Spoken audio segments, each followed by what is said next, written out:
Copa do Mundo é uma loucura, não é mesmo? Estamos na 23ª edição de Copa, agora em 2026, e só poderemos vivenciar outra vez daqui 4 anos. Em todas essas 23 edições de Copa aconteceu muita coisa, aconteceu uma loucura. Mas você sabe que loucuras são essas? Oi, eu sou Antônio Oliveira, do terceiro período do curso de jornalismo da UESP de Picos, da Universidade Estadual do Piauí. E hoje eu vou citar 6 curiosidades sobre a Copa do Mundo. Aqui a gente tá aqui, né, em clima já de Copa, né, camisa da seleção e tudo, já torcendo.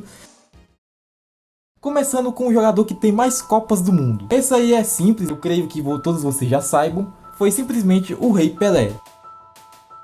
Apareceu para o mundo nas Copas do Mundo em 1958 com apenas 17 anos. Nessa Copa ele fez 6 gols naquela edição, 2 gols na final contra a Suécia, com aqueles 2 gols que são simplesmente icônicos da história da seleção brasileira, vencendo a primeira Copa do Mundo dele e também da seleção brasileira, a nossa primeira estrela. Depois ele ganhou a Copa do Mundo de 1962.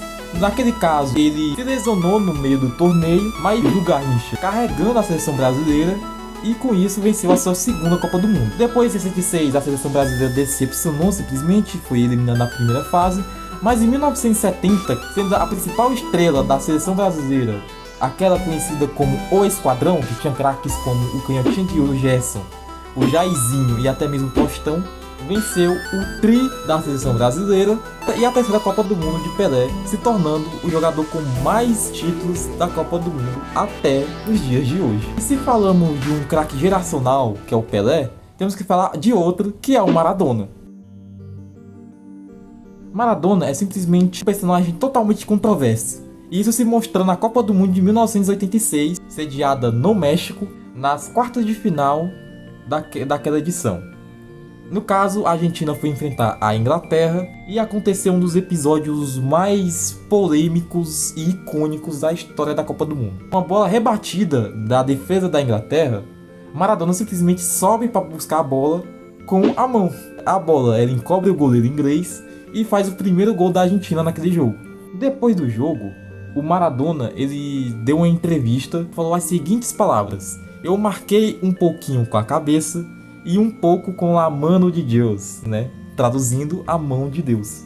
E até hoje esse episódio é conhecido como La Mano de Deus. Depois desse gol, o Maradona fez simplesmente um golaço. Ele pegou a bola do meio campo, driblou todos os seus adversários e depois driblou o goleiro e fez um golaço que até hoje é conhecido como o gol do século. O jogo terminou 2-1 para a Argentina, que se classificou para as semifinais e depois foi campeão do jogo. Mas esse episódio mostra os dois lados de Maradona, um craque genial e um outro que é totalmente polêmico. Se você prestou bem atenção, para ver na minha fala que o Pelé ele jogou 4 edições de Copa do Mundo. Mas você sabe que, na verdade, ele não é o jogador que mais jogou Copas do Mundo? Os jogadores que tem essa façanha, que tem esse recorde, é o Guillermo Ochoa, goleiro do México, Cristiano Ronaldo, né, o atacante de Portugal, e o genial Lionel Messi, né, da Argentina. Jogaram 6 edições de Copa do Mundo, contando com essa que está acontecendo agora. Um feito totalmente impressionante para um jogador de futebol. Porque como a Copa acontece de 4 em 4 anos, para jogar 3 Copas do Mundo, você já tem que ter um jogador muito longevo, uma longevidade de carreira muito incrível. E agora 6 é algo totalmente impressionante que apenas esses 3 jogadores têm. Você conhece o jogador turco chamado Hakan Şükür? Provavelmente não, mas ele é simplesmente o detentor do recorde do gol mais rápido em Copas do Mundo. Disputa de terceiro lugar, a Copa do Mundo de 2002, sediada no Japão e na Coreia do Sul, a Turquia enfrentou a Coreia do Sul e esse jogador abriu o placar com simplesmente 11 segundos. Não vi errado, 11 segundos. Um recorde totalmente absurdo, né? 11 segundos é pouquíssimo tempo. Mas ele conseguiu esse feito e é o recorde de Copa até hoje. Inclusive, já falando de gol, durante 8 anos, o Ronaldo Fenômeno ele foi o detentor da artilharia da história das Copas, com 15 gols. Porém, em 2014, ele foi ultrapassado pelo alemão Miroslav Klose, com incríveis 16 gols em 24 partidas. Inclusive, ele passou o recorde do Ronaldo naquele 7-1 que aconteceu no Mineirão, né? A maior vergonha da seleção brasileira. Inclusive, parando para pensar, brasileiro, além de ter visto a maior humilhação da seleção brasileira no Brasil, em Copas do Mundo, viu um daqueles alemães ultrapassarem a artilharia da Copa do Mundo e um brasileiro.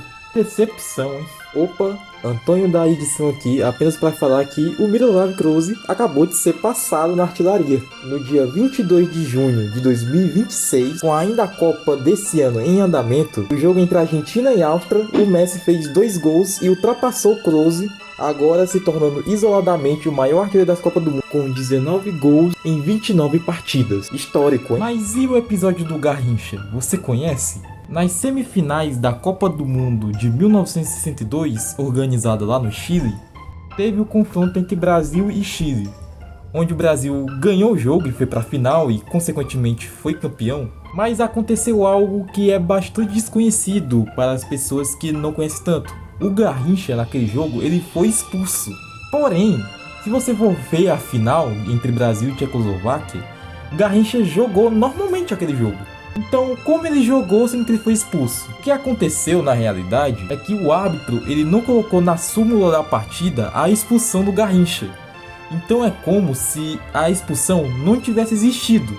Logo, o Garrincha ficou livre para jogar a final, mesmo que tenha acontecido, tenha sido gravado em que a expulsão do jogador.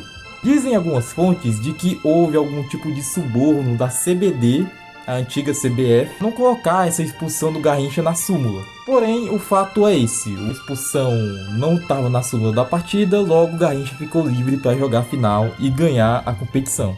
Loucura, né? Enfim, esse foi tecnicamente a minha reportagem. Eu tentei fazer um pouco diferente, em forma de vídeo mesmo, de youtuber normal, mas eu espero que tenham gostado, que tenha sido pelo menos interessante para vocês verem e tenham se informado sobre a Copa, alguns acontecimentos da Copa do Mundo. Enfim, muito obrigado pela atenção de vocês, muito obrigado por ter visto esse vídeo. Basicamente eu, Antônio Oliveira, né? Eu fiz o vídeo e editei ele totalmente, mas enfim. Obrigado de novo por vocês e rumo ao Hexa, bem que tá meio difícil, né? Mas não custa acreditar, né?